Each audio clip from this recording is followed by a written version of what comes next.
If there's somebody who's building a relationship with you, asking for some money, it's too good to be true, then it's too good to be true. If there is ad for some kind of part-time job that where you earn suspiciously high amounts of money, it's probably too good to be true as well.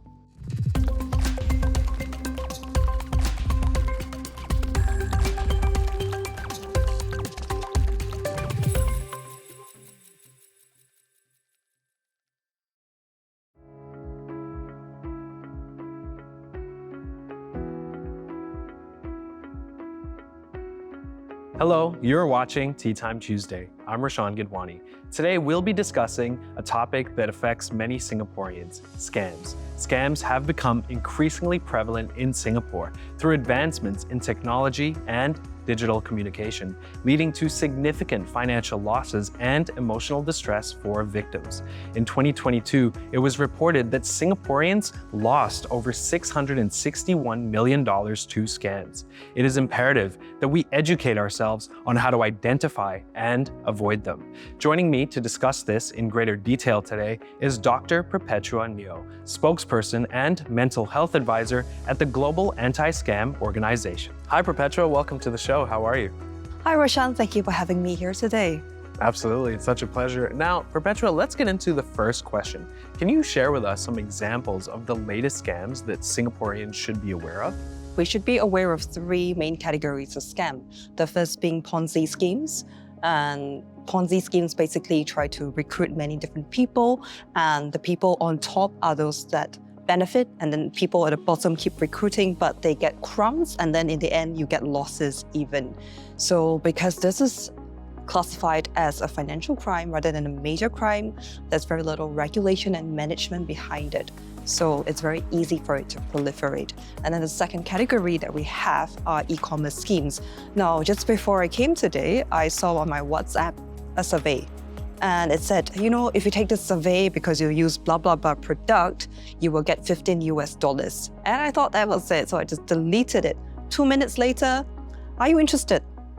2 minutes later, another message. So they're really persistent. Now imagine all these different advertisements popping up on your Facebook, whether, when you're scrolling a sponsored post on your Instagram, everywhere. So what happens is that they tend to target certain demographics or people such as housewives and students who generally have less disposable income.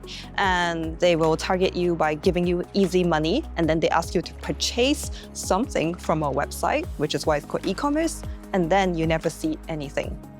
And of course, our third is the more sensational one called the pig butchering scam. There's a time when you fatten the pig up and it's time to slaughter it. Imagine this in places like Myanmar, Cambodia. There are massive, sprawling complexes of scam factories where there are many different scam companies operating. Some of the scammers come in voluntarily. Others are tricked in. They think they're coming for a job. They arrive at the borders of this country or city. They are kidnapped at the airport. Then you find yourself there, beaten up, no identity, no passport, and you're forced to scam. If you wanted to see your family members again, or you don't want that to be your end of your life, you would scam. At least that's what I think most people would. I mean, to be honest, I think I would too, because it's a survival thing fundamentally. So not only are you scamming, you are trained by very bright, brilliant Machiavellian minds that will guide you on the steps to scam. And then as you make more money, as you do better, you rise. So, your reward centers are probably just firing away and thinking, if this is my life now, I must as well just do it well. So on the other flip side, what's going on is the scammers will start to build a relationship with people. It may start this way. You get a text message and they say, sorry, wrong number. And then they say, you are such and such person in this place, building this connection of similarity. And then they start chatting with you for a long time, engendering your trust. And as that happens, they will start telling you, I've been doing this thing, this investment thing. And because you already trust a person, you really like a person, you have less reason to doubt them. And they will tell you about an app, this app that is designed to give you great returns. You pop some money in, a small amount of money, you get returns. And then you're convinced because at this point, you are seeing the reward. Your trust levels increase, your confidence increases. And as you keep putting money in and your gains start to improve and increase, you want to take the money out, but the money cannot be taken out. It's there. And so you're told, oh, if you really want to accelerate this, you have to give some money and then your case will go up to, X hundred. And the more you do that because you're desperate, the more money you put into the system, you're never going to see your money again. And that is called pig butchering scheme. Scammers are essentially levering relationships falsely. Yes. So they're building a pseudo relationship, but it feels like a real relationship, which is why there's so much betrayal and there's so much shame. Because what do you do? What do you tell your friends? Like, hey, I had this so-called relationship with this person I never met. You don't want your friends and your family to scold you and shame you. Right, it's unfortunate for the scam victim as well. Okay, so what lessons can we learn from these scams to better protect ourselves? I think the fundamental lesson that we need to learn is that it can happen to anybody. It is a reality of life. These scamming factories are not going to go away. They're only going to get more and more sophisticated. So instead of blaming and shaming our friends because that is protective, because that tells us that, oh, it's never going to happen to us. It's about being aware of the dangers that are around us so that we know where we can focus our attention rather than be paranoid and think that the world's a dangerous place. Know that, if there's somebody who's building a relationship with you, asking for some money, it's too good to be true, then it's too good to be true. If there is ad for some kind of part-time job where you earn suspiciously high amounts of money, it's probably too good to be true as well. Okay. Scams can have devastating consequences for victims, both financially and emotionally. How have you helped scam victims recover? Do you have any success stories? The most important thing on recovery is basically to take care of the trauma. Okay, so most people think that trauma happens because you were at risk of dying or you saw someone at risk of dying or someone who died, but that's not true. Many different things in life, from moving homes to changing your job, can actually cause traumatic symptoms as well. But this is much bigger than obviously moving house or changing your jobs.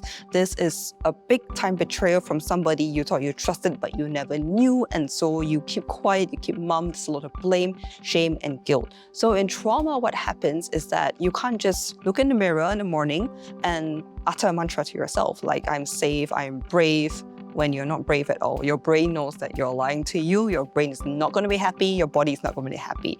So trauma is what's happening to your nervous system, which is your brain, your nerve cells, and your spinal cord. And when you're in a state of trauma, what happens is that the clock in your brain thinks that now is then. So I had clients who had trauma in, say, so I'm sitting with them in a room and let's say it's 2023, and then suddenly they're smelling the petrol fumes from the petrol station in 1986. That's how real trauma is. Okay, so in order to treat the trauma of a scam, you got to make sure that you take care of the body, take care of the brain. And there are many ways to do it. One of them is basically a deep breathing exercise. So you just got to breathe correctly for 3 breaths, not a whole meditation course. Okay, you don't have to spend your whole life doing that.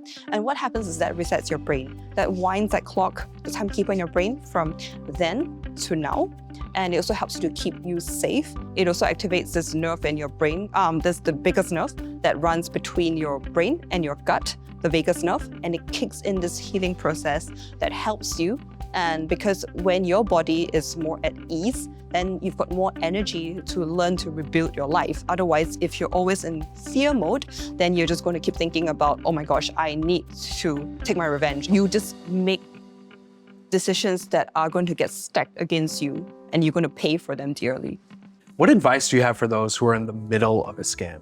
So the most important thing if you're in the middle of a scam is to get out, withdraw yourself, cut your losses as quickly as possible. Now, the thing is that when you're in a scam, you are like the proverbial gambler in the casino. And even though the house has its odds stacked against you, you are just desperate. You think, just one more and I'm going to win. And that is basically the way we think when we're in desperate situations. So what you do is when you're in the middle of a scam, you just pump in more money because there's already that amount that you put in the sunk cost, right? You pump in more money wanting to accelerate your case, except that your case will never be accelerated. It's all a sham. And the more you put in, the more invested you are, the harder it is to withdraw. So think about this long term, because right now, when that's happening, your brain is just thinking about next step.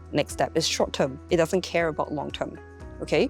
And so think about it in terms of what's the war? What battles can I afford to lose so that I win the big war? And the big war really is the rest of your life, your sanity, your health.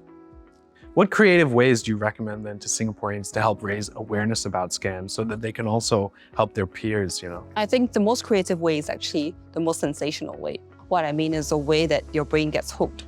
So go read about or watch the documentaries. So for instance, BBC produced a documentary recently on what happens in terms of the scam victims. Understand that this is actually really real, a part of our life. And these are things that when you watch or when you read, your brain will go, oh my gosh, it's different, it's novel, it's actually quite scary, it's sensational. Your brain's going to remember that, realizing that scams are part of daily lives and that anyone can be scammed. And instead of blaming and shaming the victims and causing them to be isolated, everybody supports each other because it's actually detrimental to hurt each other rather than everybody gets vigilant and on guard against the scams. And of course, there are many different ways in which the scams people are being, kidnapped. So just 2 days ago, there were just new media reports that three single people were drinking in different bars across Thailand. They woke up in a scam compound. So when you read stories like that, you don't forget. Yeah, it's unfortunate that these scams are happening, but that's why it's so important to talk about it and for others to communicate about it as well so they know and they don't get. Yeah, and to know that these scams are never going to go away. They're actually going to get a lot more sophisticated. People always talk about the next business unicorn. I think the next business unicorn is actually the scamming organizations because of the way they're built, the psychology inside it, and also how they happen to be situated in countries with less or lower legal oversight.